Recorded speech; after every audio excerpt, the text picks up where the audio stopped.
One of the first things we need to do is come over inside the passenger compartment and make sure that the steering wheel is straight and in the locked position. A good way to double check and for a safety check is to just go ahead and use a bungee cord and hold it in place like that. As you can tell, this will not be able to spin on me once we start removing our steering shaft. Now let's make our way into the trunk. We're going to carefully lift up on our carpeting area here so we can expose our battery. We need to disconnect the negative battery terminal. After we disconnect it, we're going to let it sit for approximately 10 minutes to discharge the system.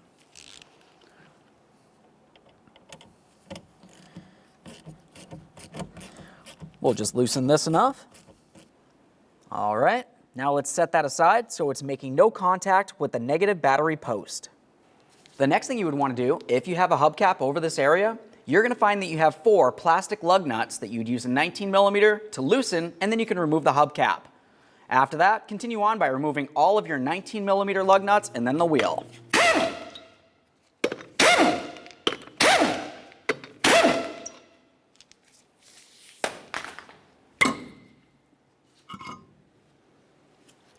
With the wheel off of there, let's continue on with just putting on one of the lug nuts. I like to have a lug nut on here to hold the rotor in place so it doesn't shake around while I'm working. To remove the shaft from the power steering rack shaft, we're going to continue by removing the 13mm pinch bolt.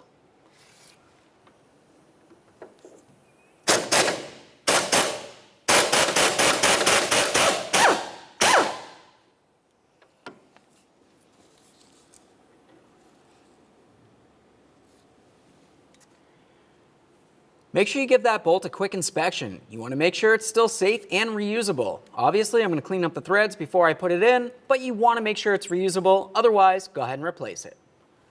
Now let's continue on with a hammer and either a pry bar or even a punch.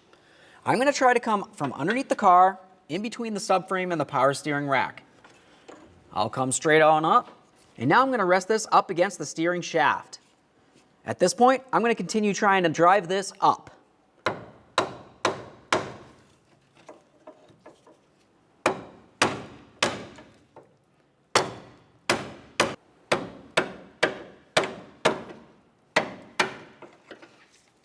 There we are. Now that we have this separated, the next thing you want to do is pay attention to the shaft coming from the power steering rack. Make sure it doesn't look rotted or damaged in any way. Assuming that looks good, let's make our way inside the passenger compartment. Underneath the driver's side dash, we're going to be looking for that steering shaft coming through the firewall. Go ahead and find the pinch bolt for that. We'll use a 13mm to remove that one as well.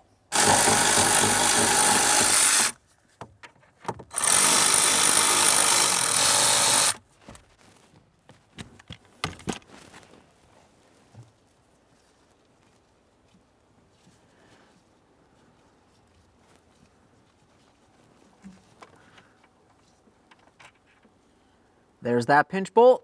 Of course, you're going to want to make sure you give it a close inspection. We'll set that aside. Now the next thing we need to do is go ahead and take the steering shaft off of here. Commonly, you can grab onto it, give it a little wiggle, and pull it right off. If not, give it a couple loving bonks with a small hammer.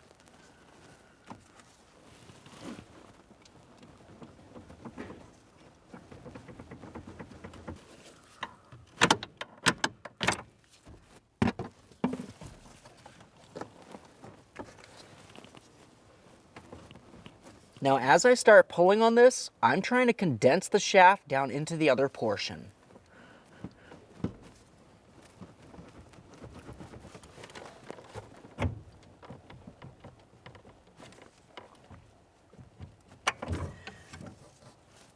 All right, now that I have that separated, I'm going to continue down behind the brake pedal. Now let's go ahead and grab onto the shaft here, and the area that we want to pay attention to is the area closest to the firewall. I want to try to grab onto this entire area, and I'm going to try to break it free. It's just a rubber mount that's holding it in position. Once we have it out, we'll continue on by pulling it out of the passenger compartment.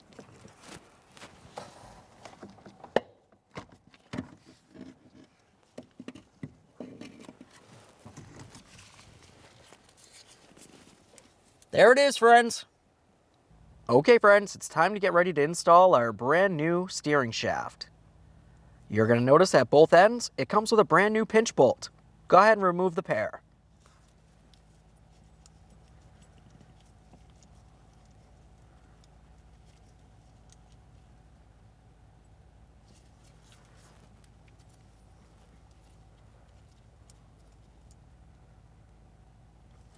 Now we can put this inside the vehicle. You want to pay attention to the way that it goes. You're going to want to have the area that has the bevel trying to go outside the vehicle. So I'm going to put it in this position.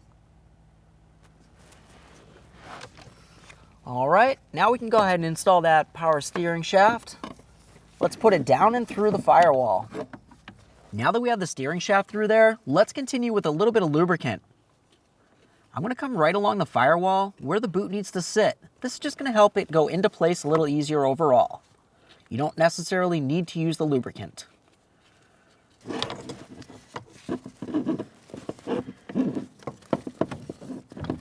Now we can start putting the steering shaft in place. We're paying attention to the boot. As I pull the larger flap aside, you can see that there's a groove. That groove is where the firewall needs to be. So I'm just going to try putting this into place. I'm going to start with the harder side, which is more towards the passenger side. It's a little harder to reach. As I'm doing that, I'm also doing the bottom. I'll just start pushing it in. And then once it gets to a point I can't push any further, I'll continue on with a screwdriver or even a pick. I've got my little 90-degree pick here.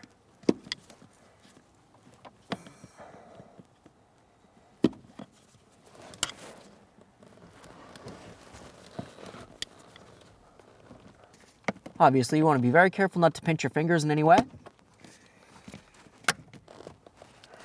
All right, I've got the majority of it in there. Just got to get the top now.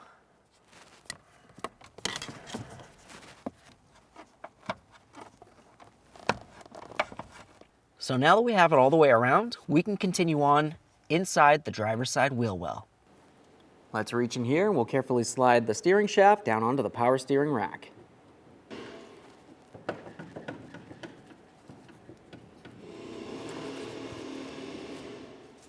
At this point, I have it pressed down to the area that I can go ahead and put my pinch bolt through. When I'm installing the pinch bolt, I always use red thread locker. It only makes sense.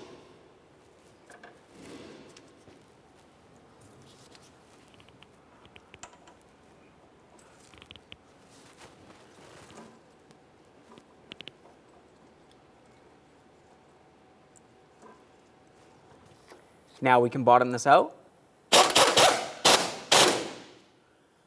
Once you have it snugged, go ahead and torque it to 25 foot-pounds. Now that we're back inside the passenger compartment, let's continue with the upper steering shaft. We're going to have to hook this on to the steering shaft that leads from the steering column.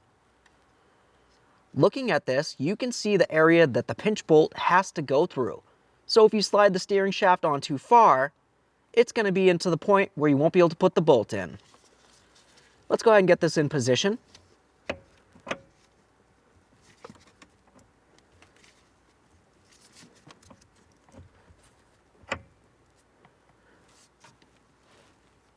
Now we can grab our pinch bolt, start it in, snug it up.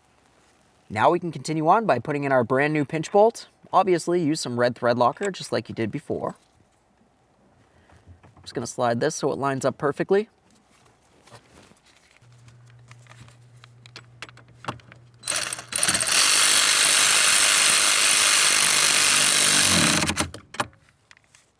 Now that we have this snugged, let's go ahead and torque this to 25 foot-pounds. Okay, we're done in here. Let's go ahead and remove our safety strap. And now we can go ahead and put the wheel back on our vehicle. Let's remove our lug nut.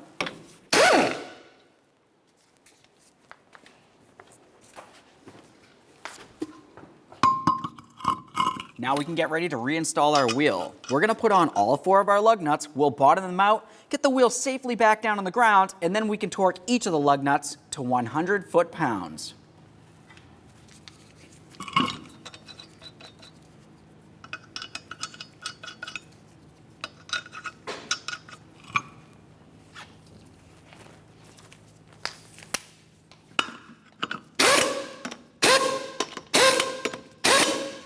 Now we can torque the lug nuts to 100 foot-pounds.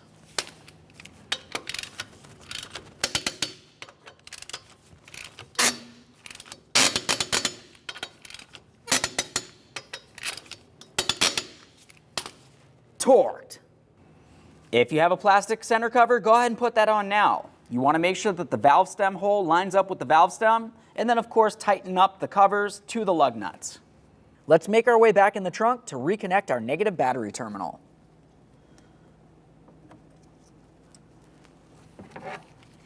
Snug it up so it's nice and tight.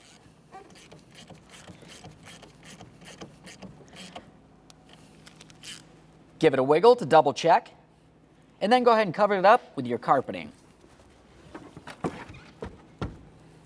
Okay friends, we got the car back together. What's left to do now? Now of course you're going to want to make sure you take it for a road test. You want to listen for any funny noises and get yourself safely down to your local alignment shop. Thanks for watching.